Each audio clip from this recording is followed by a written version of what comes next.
ఈరోజు press meet ఏర్పాటు చేయడమైనది.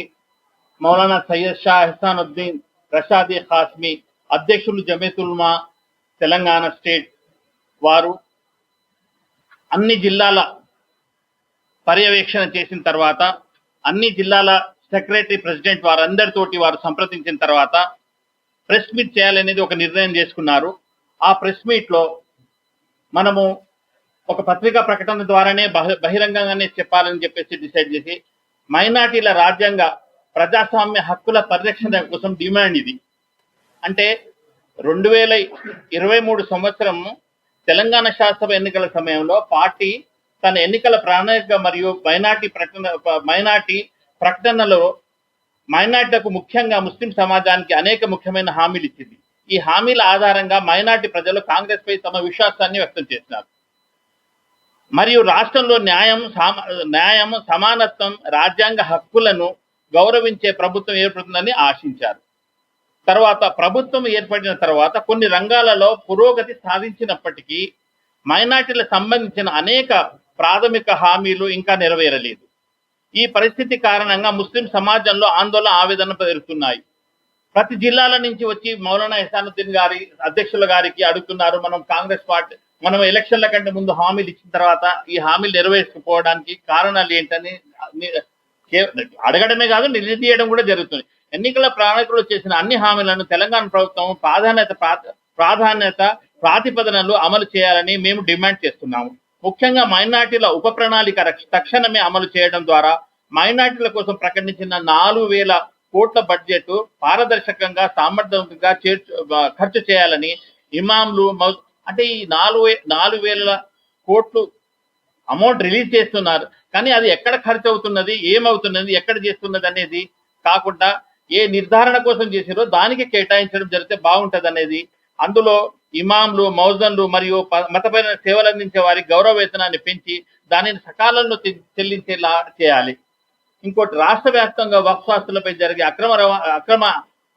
ఆక్రమణలను నివారించడానికి వక్ఫ్ ఆస్తుల పూర్తి రక్షణ కల్పించడానికి రికార్డులను డిజిటలైజ్ చేయడం అనేది దాంతో పొందుపరచడం జరిగేది. దానిని డిజిటలైజేషన్ చేయడానికి ఆక్రమణదారులపై తక్షణ చర్యలు తీసుకోవడానికి మరియు వక్ఫ్ బోర్డును బలోపేతం చేసి దాని అధికారం కల్పించడానికి సమర్థవంతమైన చర్యలు తీసుకోవాలి. వక్ఫ్ కమిషన్ కూడా ఇస్తారన్నారు, దాన్ని కూడా పర్యావరణం తీసుకొని వక్ఫ్ ఆస్తులను వాటి అసలు ఉద్దేశం మరియు లక్ష్యాలను ప్రకారం దేశంలో ఉపయోగించుకోవచ్చు. ఉర్దూ భాషాభివృద్ధి గురించి ప్రత్యేక చర్యలు తీసుకోవాలి. క్రితంలో కాకుండా డెవలప్మెంట్ చేయడానికి తీసుకోబట్టి ఎన్నో రిప్రజెంటేషన్స్ అవన్నీ కూడా చేయడం జరుగుతున్నది. అందులో నియామకాలలో ఇప్పుడు ఉర్దూ భాష అత్యవసర విషయం ఏమిటంటే, ప్రత్యేక విద్యాశాఖ కమిటీ డిఎస్సి ద్వారా ఉర్దూ ఉపాధ్యాయులు నిర్మించడం, ఖాళీగా ఉన్న అన్ని పోస్టులను భర్తీ చేయడం, ఉర్దూ మాధ్యమం పాఠశాలను బలోపేతం చేయడం, ప్రభుత్వ కార్యాలయంలో ఉర్దూ ఆచరణాత్మక అమలు నిర్ధారించడం మరియు ఉర్దూ అకాడమీలకు మరింత క్రియాశీలకంగా మార్చడం వంటివి అవసరము. యువతకు విద్య మరియు ఉపాధిలో సమాన అవకాశాలు లభించేలా స్కాలర్షిప్లు, ఫీజు రీఎంబర్స్మెంట్, విదేశీ స్కాలర్షిప్లు మైనార్టీ నివాస విద్యా సంస్థలకు మరియు మైనార్టీ ఫైనాన్స్ కార్పొరేషన్ ద్వారా మైనార్టీలకు వడ్డీ లేని రాయితీ రుణాలను అందించే తక్షణ అమల్లోకి తీసుకోవాలి. అంటే కేవలము స్కాలర్షిప్లకు మొన్ననే హైకోర్టులో ఒకటి ఆర్డర్ కూడా ఇవ్వడం జరిగినది. మైనార్టీ స్కాలర్షిప్ పిల్లల సర్టిఫికేట్స్ ఏ విద్యా సంస్థలు కానీ తమ దగ్గరకు ఉంచుకోకూడదు. ఆ సర్టిఫికేట్ ఏదైనా ప్రాబ్లం ఉంటే ప్రభుత్వంతో తీసుకోవాలి, కానీ విద్యార్థులకు సర్టిఫికేట్లను వెంటనే ఇచ్చేసేయాలని చెప్పి దాన్ని అమలు చేయాలని కూడా కోరుతున్నారు. రాష్ట్రంలో మత సామరస్యం, శాంతి భద్రతలు, శాంతి స్థాపనత్వాన్ని పరిశీలించేందుకు విద్వేషపూరిత ప్రసంగాలు ఎవడు పడితే వాడు ప్రసంగాలు చేస్తుంటున్నారు. దానికోసము ఆ ఘటనలపై వైఖరిని అవలంబించాలని మతం, వస్త్రాధరణ, ప్రార్థన స్థలాలు లేదా గుర్తింపు ఆధారంగా విద్వేషపూరిత ప్రసంగాలు చేస్తున్నారు. రెచ్చగొట్టడం, హిందువులను వ్యాప్తి చేసి హిందూ మత శక్తులను కఠిన చర్యలు తీసుకోవాలని దాని గురించి ప్రభుత్వం ఒక కార్యాచరణ ఏర్పాటు చేస్తే బాగుంటది. అదేవిధంగా వక్ఫ్ విషయంలో కేంద్ర ప్రభుత్వం తీసుకున్న వివాదాస్పద చర్యలకు రాజ్యాంగ హక్కులు, మత స్వేచ్ఛ లేదా వక్ఫ్ సంస్థల స్వయం ప్రతిపత్తి ప్రభావితం చేసే అన్ని చట్టాలు లేదా వివాదాలను వ్యతిరేకంగా రాష్ట్ర ప్రభుత్వం స్పష్టం చేయాలని కోరినది. అదేవిధంగా రాష్ట్ర మైనార్టీ కమిషన్ కు మరింత అధికారం కల్పించాలని, దాని సిఫార్సులకు సమర్థంగా అమలు చేయాలని, మైనార్టీలకు సంబంధించిన అన్ని విషయాలలో జాతీయ సామాజిక సంస్థ విధులలో అర్థవంతమైన సంప్రదింపులు జరిపేలా చూడాలని కూడా కోరనేది. ఎన్నికల హామీలను మేనిఫెస్టోని అలంకారప్రాయమైన అంశాలు మిగిలిపోనివ్వకుండా వాటిని ఆచరణలో అమలు చేయాలని మేము తెలంగాణ ప్రభుత్వాన్ని విజ్ఞప్తి చేస్తున్నాం. మైనార్టీల రాజ్యాంగ, విద్య, ఆర్థిక, సామాజిక మరియు మతపరమైన హక్కులను పరిరక్షించడం ప్రభుత్వ రాజ్యాంగ భద్రత. సకాలంలో సమర్థవంతమైన చర్యలు మైనార్టీ ప్రజల విశ్వాసాన్ని బలోపేతం చేయడమే కాకుండా రాష్ట్రంలో న్యాయం, సమానత్వం, సామాజిక మరియు అభివృద్ధి అనుకూలమైన వాతావరణాన్ని ప్రోత్సహిస్తాయి. ఫీజు రింబర్స్మెంట్ గురించి చెప్పడం జరిగింది. దానికి తోడుగా ఖచ్చితమైన చర్య తీసుకోవాలి. తెలంగాణ వ్యాప్తంగా ప్రభుత్వ, ప్రైవేట్ కళాశాలల్లో పూర్తి చేసుకున్న విద్యార్థులు ఫీజు రియంబర్స్మెంట్, స్కాలర్షిప్ బకాయిలన్నింటినీ వెంటనే విడుదల చేయాలి. తద్వారా వేలాది మంది విద్యార్థులు ఎదుర్కొంటున్న తీవ్రమైన ఆర్థిక సంబంధం తొలగించాలని జమైత్ ఉలమా తెలంగాణ రాష్ట్ర అధ్యక్షుడు మౌలానా షా సయ్యద్ ఎహ్సానుద్దీన్ ప్రసాదీ హాస్మీ రాష్ట్ర ప్రభుత్వాన్ని డిమాండ్ చేశారు. ఒకవైపు ప్రభుత్వం ఉన్నత విద్యా సంవత్సరానికి అడ్మిషన్లు, కౌన్సిలింగ్ గురించి ప్రకటనలు చేస్తుండగా మరోవైపు సంవత్సరానికి ఫీజు రియంబర్స్మెంట్, స్కాలర్షిప్లు, మొత్తాన్ని కళాశాలలకు ఇప్పటి వరకు ఇప్పుడే చెప్పడం జరిగింది. హైకోర్టు ఆర్డర్ ప్రకారంగా కూడా కళాశాలకు ఏదన్నా వారి మధ్యలో ఏదైనా ఉంటే ప్రభుత్వం వాళ్ళు చూసుకోవాలి తప్ప విద్యార్థులకు వేధించడం కాకుండా దానికోసం స్పష్టమైన ఆర్డర్స్ ఇస్తే బాగుంటది. పరిస్థితి కారణంగా ముఖ్యంగా పేద మరియు విద్యార్థులకు ఉంటది. రాష్ట్ర ప్రభుత్వం నిజంగా అభివృద్ధి మరియు యువత ఉజ్వల భవిష్యత్తు పట్ల చిత్తశుద్ధితో ఉంటే బకాయి ఉన్న ఫీజు రియంబర్స్మెంట్స్ మరియు స్కాలర్షిప్ వెంటనే విడుదల చేయాలి. బకాయి ఉన్న ఫీజు రియంబర్స్మెంట్ కాంగ్రెస్ ప్రభుత్వం నెరవేర్చలేదు, మేము నిరసన చేయబడతాము. అది అనలేదు. జమైత్ ఉలమా ఎన్నికలప్పుడు మిత్రపక్షంగా కొనసాగింది. ఇప్పుడు ఏమంటుంది? నిరసనకు దిగుతా ఉంటుందా లేకుంటే? మీరు అడిగిన దానికి ఇది ఒక్కటి చెప్పిన తర్వాత నేను మళ్ళీ చెప్తాను. తెలంగాణ కాంగ్రెస్ 23 నాటికి అవన్నీ ఇప్పుడు మేము అన్ని చెప్పిన మైనారిటీ స్కాలర్షిప్ అన్ని ఉన్నాయి కదా. ఇప్పుడు కాంగ్రెస్ ఇప్పుడే ఫస్ట్ వర్డ్స్ అంటే మీకు చెప్పడం జరిగింది. ఇక్కడ ఏమని చెప్పినామంటే కాంగ్రెస్ ప్రభుత్వమా ఏ ప్రభుత్వం అనేది కాకుండా ఫస్టే మీకు 23 తెలంగాణ శాసనసభ ఎన్నికల సమయంలో కాంగ్రెస్ పార్టీ తన ఎన్నికల ప్రణాళిక మరియు మైనార్టీల ప్రకటనలో మైనార్టీలకు ముఖ్యంగా ముస్లిం సమాజిక అనేక ముఖ్యమైన హామీలు ఇచ్చింది. ఆ హామీలు ఆధారంగా మైనార్టీ ప్రజలు కాంగ్రెస్ పై తమ విశ్వాసాన్ని పూర్తిగా వ్యక్తం చేశారు. అయిపోయింది కదా. అయిన తర్వాత అందులో కొంత భాగంగా మాత్రమే చేయగలుగుతున్నారు తప్ప పూర్తిగా వారు ఇచ్చిన హామీలను నెరవేర్చలేకపోతున్నారు. దాదాపు అన్నిట్లో కాకుండా కూడా కొంతవరకు అయింది, కానీ మెజార్టీ హామీలు మాత్రం ఏది ఆచరణలోకి రాలేదు. అయితే సంప్రదించాలి. ఇప్పుడు జమైత్ ఉలమా స్టేట్ ప్రెసిడెంట్ ఇప్పుడు మైనార్టీ స్టేట్ వైజ్ మొత్తంలో కూడా ఎవరిని చూసి కాంగ్రెస్ ఏ పార్టీకైనా ఓటేసిందంటే జమైత్ ఉలమా ఎలక్షన్ కంటే ముందు జమైత్ ఉలమా ఎక్కడ చేస్తుంది, జమైత్ ఉలమా ఎవరికి ప్రాతినిధ్యం వహిస్తుంది, ఎవరి వైపు మొగ్గు చూపుతుంది అనేది చూస్తారు. ఇవన్నీ అమలు చేస్తారనే ఉద్దేశంతో జమైత్ ఉలమా ఏంటంటే సపోర్ట్ చేయడం జరిగింది. ఇంకా 2.5 ఏళ్ళు టైం ఉన్నది కాబట్టి ఈ 2.5 ఏళ్లలో ఈ ప్రాబ్లమ్స్ అన్ని సాల్వ్ చేయాల్సిన బాధ్యత ప్రభుత్వం పైన.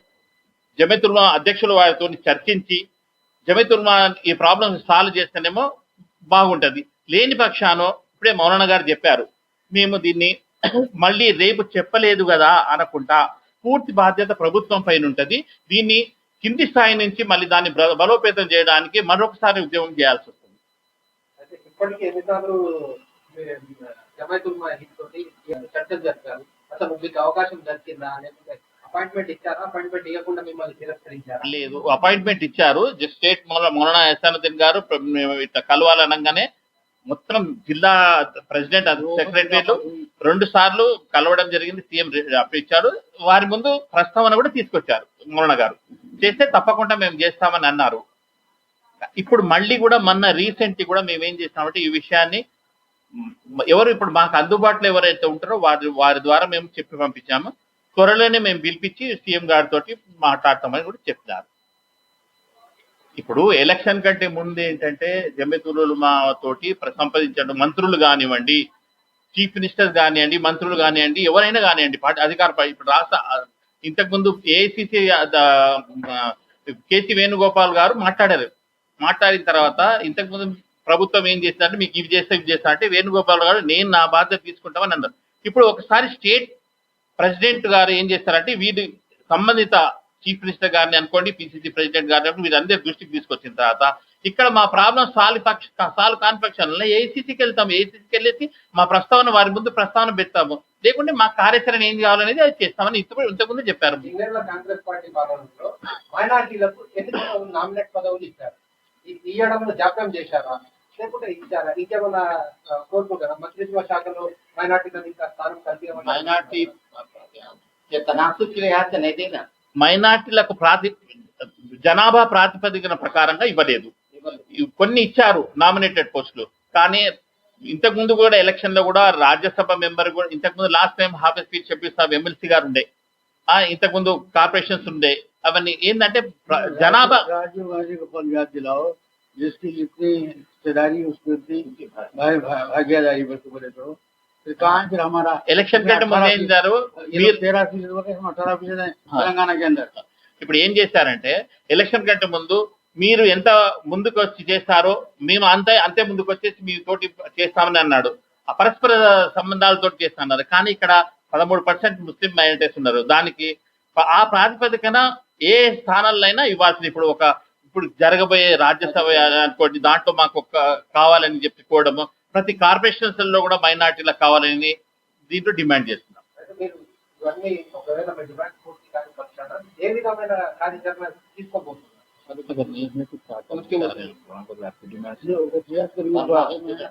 ఇప్పుడే చెప్పారు, ఒకవేళ మా జమీయత్ ఉలమా బాధ్యత ఏంటంటే ఫస్ట్ ప్రభుత్వం దృష్టికి తీసుకురావాలి. ఇక్కడ వీళ్ళు చేయని పక్షాన ఏఐసిసి దృష్టికి తీసుకొస్తాము. అప్పుడు కూడా చేయని పక్షంలో మేము ప్రతిఘటించి దాన్ని మేము మా హక్కులను మేము ఎట్లా కాపాడుకోవాలో మాకు తెలుసు, అది మేము ఆ పని చేస్తాం. हम लोग तेलंगाना हुकूमत से कुछ मुतालबे लेकर के आए हैं, इंतखाबी वादे फौरन पूरे करें. हम बड़ी उम्मीदों के साथ और बड़ी कोशिशों के बाद हम लोगों ने ये हुकूमत इक़्तिदार पर लाई है. हमारी इसके अंदर बड़ी कुर्बानी है. तो अब उस मौके पर जो वादे हमसे किए गए थे वो बहुत से वादे अब तक पूरे नहीं हुए. उस सिलसिले में कुछ छोटी छोटी झलकियाँ यहाँ पर पेश की जा रही हैं. मुतालबा ये है कि 2023 के असम्बली इंतखाबात के मौके पर अक़लियतों यानी उसमें सभी शामिल हैं, मुसलमान भी शामिल हैं, खुसूसन मुस्लिम बिरादरी के लिए किए गए तमाम वादों को फौरी तौर पर पूरा किया जाए. तमाम अक़लियतों के आइनी, जमहूरी, तालीमी, माशी और समाजी हकूक़ का तहफ़्फ़ुज़ हुकूमत की बुनियादी जिम्मेदारी है.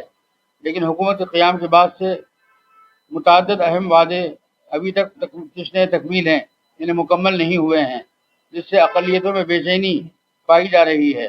मुतालबा किया कि कांग्रेस 2023 के अक़लियती मंशूर में माइनॉरिटीज़ डिक्लेरेशन पर मुकम्मल अमल दरामद करे और सब माइनॉरिटी सब प्लान को फौरी नाफिज किया जाए.